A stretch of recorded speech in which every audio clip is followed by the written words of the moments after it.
लिए खबरों की शुरुआत सबसे महत्वपूर्ण खबर के साथ राजधानी जयपुर से बड़ी खबर आ रही है। कल 10वीं बोर्ड का रिजल्ट जारी किया जाएगा। यह सबसे बड़ी खबर, सबसे पहले सबसे तेज न्यूज 18 राजस्थान पर इस वक्त की सबसे बड़ी खबर। राजस्थान माध्यमिक शिक्षा बोर्ड ने अपनी तैयारियां इसे लेकर पूरी कर ली हैं। 10वीं के करीब 11 लाख स्टूडेंट्स का रिजल्ट जारी किया जाएगा कल। बड़ी खबर इस वक्त की, और खुद शिक्षा मंत्री मदन दिलावर परिणाम घोषित करेंगे। कल 4:30 बजे कोटा से शिक्षा मंत्री मदन दिलावर वीडियो कॉन्फ्रेंस से जुड़ेंगे और साथ ही साथ 10वीं के बोर्ड अभ्यर्थियों का परीक्षा परिणाम जारी किया जाएगा। माध्यमिक शिक्षा बोर्ड राजस्थान की तरफ से अपनी पूरी तैयारियां कर ली गई हैं। 10वीं के करीब 11 लाख स्टूडेंट को बोर्ड रिजल्ट का इंतजार है। 6 मार्च से 4 अप्रैल के बीच में 10वीं बोर्ड की परीक्षा का आयोजन किया गया था। ज्यादा जानकारी के साथ सहयोगी हितेंद्र शर्मा हमारे साथ जुड़ चुके हैं। हितेंद्र, अब लगता है कि 10वीं के जो छात्र छात्राएं हैं उनका इंतजार कल खत्म होने वाला है। जी बिल्कुल, कल जो है राजस्थान जो बोर्ड है माध्यमिक शिक्षा बोर्ड, उसने घोषणा की है कि कल जो है इसका रिजल्ट जारी किया जाएगा। और जो शिक्षा मंत्री हैं मदन दिलावर, वो कोटा से वीसी के जरिए जो माध्यमिक शिक्षा बोर्ड अजमेर है उसके कार्यालय से जुड़ेंगे और वहां से कोटा कलेक्ट्रेट से वो जो है वीसी के जरिए रिजल्ट को जारी करेंगे। ये तकरीबन 4:30 बजे ये रिजल्ट जारी हो जाएगा। और ये जो है कल इसका फाइनली इसका जो है 10वीं बोर्ड का रिजल्ट, जिसका सबसे ज्यादा इंतजार जो है छात्रों को रहता है, जिस रिजल्ट का, वो 10वीं का रिजल्ट ही है, तो उसका रिजल्ट जो है अब कल आ जाएगा। इससे पहले 12वीं का रिजल्ट भी आ चुका है। 12वीं के तीनों संकायों का रिजल्ट आ चुका है। बिल्कुल हितेंद्र, चलिए बहुत शुक्रिया तमाम जानकारी के लिए। अपडेट हम आपसे लेते रहेंगे। बहरहाल झुंझुनू से इस वक्त की बड़ी खबर मिल रही है, जहां भजनलाल सरकार में राजनीतिक नियुक्तियों का दौर अब शुरू हो गया है। ओबीसी आयोग में अध्यक्ष और 4 सदस्यों की नियुक्ति हुई है। झुंझुनू के पूर्व बीजेपी के जिलाध्यक्ष पवन मावंडिया को सदस्य बनाया गया है। मुख्यमंत्री भजनलाल से नजदीकियों के चलते सदस्य बनाए गए पवन मावंडिया के मनोनयन के बाद कार्यकर्ताओं में खुशी की लहर देखी जा रही है। सेवानिवृत्त जज मदन लाल को आयोग का अध्यक्ष बनाया गया है। तो वहीं प्रोफेसर राजीव सक्सेना, मोहन मोरवाल, गोपाल कृष्ण भी सदस्य होंगे इस आयोग के। सामाजिक न्याय और अधिकारिता विभाग की तरफ से इसे लेकर आदेश जारी कर दिए गए हैं। यह बड़ी खबर इस वक्त की।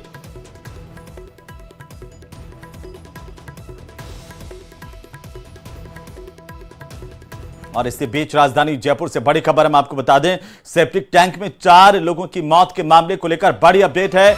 न्यूज 18 राजस्थान की खबर का असर हुआ है। राज्य मानवाधिकार आयोग ने इस पर संज्ञान लिया है। प्रकरण को गंभीर मानते हुए मानवाधिकार आयोग की तरफ से नोटिस जारी किए गए हैं। जयपुर के जिला कलेक्टर, पुलिस कमिश्नर को नोटिस जारी किया गया है। गंभीरता से जांच कर दोषियों पर कड़ी कार्रवाई के निर्देश दिए गए हैं।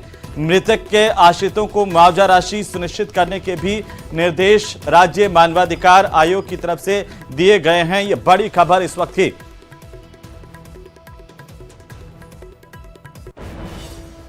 तो यह बड़ी जानकारी, सबसे पहले सबसे तेज ये तस्वीरें आपकी टीवी स्क्रीन पर। और इस वक्त की सबसे बड़ी अपडेट यह है कि इस खबर पर राज्य मानवाधिकार आयोग की तरफ से संज्ञान लिया गया है।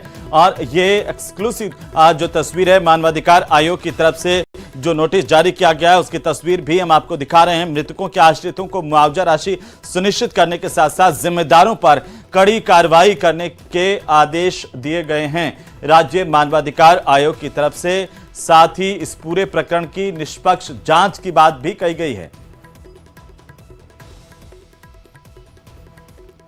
तो राजधानी जयपुर से इस वक्त की सबसे बड़ी खबर है। न्यूज 18 राजस्थान ने प्रमुखता से इस पर चर्चा की थी और इसके बाद राज्य मानवाधिकार आयोग की तरफ से संज्ञान लिया गया है। यह बड़ी जानकारी हम आपको बता रहे हैं। तो वहीं पूर्व मुख्यमंत्री अशोक गहलोत ने जयपुर के सेप्टिक टैंक मौत मामले को लेकर सरकार पर निशाना साधा। अशोक गहलोत ने अपने एक्स हैंडल पर पोस्ट करते हुए लिखा है कि पिछले 10 दिनों में डीग, बीकानेर और अब जयपुर में सेप्टिक टैंक और गटर की सफाई करते हुए 11 लोगों की मौत हो चुकी है। ऐसा लगता है कि राज्य सरकार का सफाई कर्मचारियों की तरफ ध्यान नहीं है। बजट में राज्य सरकार मशीनें खरीदने की घोषणा कर चुकी है, पर अभी तक वो घोषणा कागजों में है। आखिर सरकार की नींद कब टूटेगी, ये पूछा है पूर्व मुख्यमंत्री अशोक गहलोत ने। उन्होंने अपने एक्स हैंडल से ये पोस्ट साझा की है और सवाल खड़े किए हैं।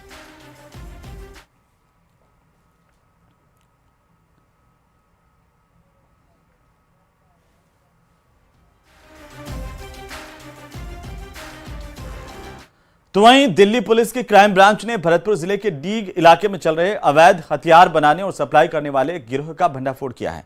पुलिस ने इस मामले में अब 5 आरोपियों को गिरफ्तार किया है, जो कंट्री मेड पिस्टल और राइफल बना करके दिल्ली एनसीआर के गैंगस्टर्स को बेचते थे। ये खास रिपोर्ट देखिए।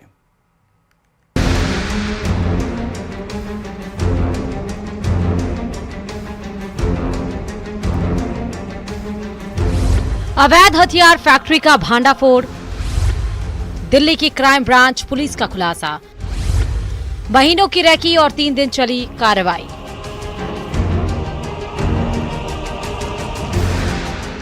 दिल्ली पुलिस की क्राइम ब्रांच ने राजधानी और एनसीआर क्षेत्र में हथियार सप्लाई करने वाले एक बड़े गिरोह का पर्दाफाश किया है। 3 दिन तक लगातार चली कार्रवाई में एंटी गैंग्स स्क्वाड ने डीग जिले में अवैध हथियारों की फैक्ट्री चलाने वाले 5 आरोपियों को गिरफ्तार किया है, जिनमें से 2 हथियार बनाने वाले और 3 पिस्टल सप्लायर शामिल हैं। पुलिस को मौके से भारी हथियार मिले हैं, जिसमें 10 पिस्टल, 12 बोर की एक लंबी राइफल, 17 कारतूस, एक मोटरसाइकिल, हथियार बनाने के औजार और स्प्रिंग कॉइल पाए गए हैं। इलाके में एक जंगल इलाके में, एक पहाड़ के ऊपर में, एक गुफा के अंदर में इस अवैध तौर पर हथियारों का एक कहा जा सकता है एक फैक्ट्री चला रहे थे।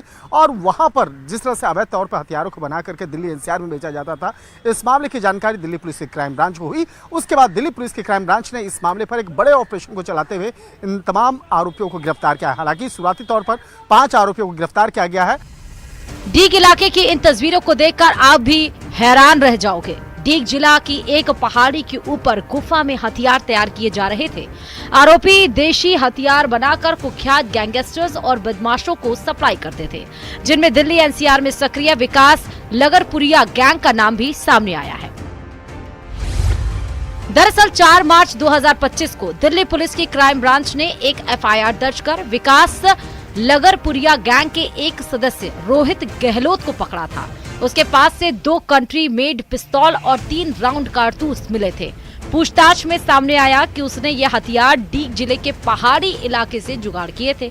इस जानकारी के बाद क्राइम ब्रांच की टीम ने ग्राउंड वर्क और टेक्निकल सर्विलांस के जरिए जानकारी इकट्ठा की और डीग जिले के 4 गांवों में छापेमारी की प्लानिंग की। पुलिस टीम पर फायरिंग की भी कोशिश की गई, लेकिन उन्होंने साहस और सूझबूझ के साथ कार्रवाई को अंजाम दिया और हरविंदर सिंह, सोनू सिंह, मुबीन, शेर मोहम्मद उर्फ शेरू और जुबैर को गिरफ्तार कर लिया। दिल्ली क्राइम ब्रांच की टीम ने डीग जिले के पहाड़ी थाना इलाके में दबिश दी और दबिश के दौरान जो हथियारों की फैक्ट्री है उसका भांडाफोड़ किया और करीब 3 लोगों को हिरासत में लेकर के दिल्ली क्राइम ब्रांच की टीम अपने साथ ले गई। हथियारों को भी बरामद किया है और जो हथियार बनाने के उपकरण थे उनको भी जो दिल्ली क्राइम ब्रांच की टीम है उन्होंने जब्त किया। करीब 10 पिस्टल और अन्य जो सामान था वो जब्त किया गया है। बताया जा रहा है कि पहाड़ी इलाके में ये पूरी हथियारों की फैक्ट्री चलाई जा रही थी, जिसकी लगातार दिल्ली क्राइम ब्रांच की टीम रैकी कर रही थी और रैकी के बाद इस कार्रवाई को अंजाम दिया गया। क्राइम ब्रांच की टीम ने हथियार के जखीरे के साथ 5 आरोपियों को गिरफ्तार कर लिया है और हो सकता है कि आने वाले दिनों में इस गिरोह के कई और सदस्य भी गिरफ्तार किए जाएं। राजस्थान में और वो कौन कौन से लोग हैं जो इस पूरे रैकेट को में शामिल हैं, तो एक तरह से कहा जा सकता है कि दिल्ली पुलिस की क्राइम ब्रांच के द्वारा इस मामले में 5 गिरफ्तार आरोपियों से विस्तार से पूछताछ की जा रही है और जल्द ही इस मामले में कुछ बड़े खुलासे भी क्राइम ब्रांच के द्वारा किया जा सकता है। वीडियो जर्नलिस्ट निजाम के साथ शंकरान।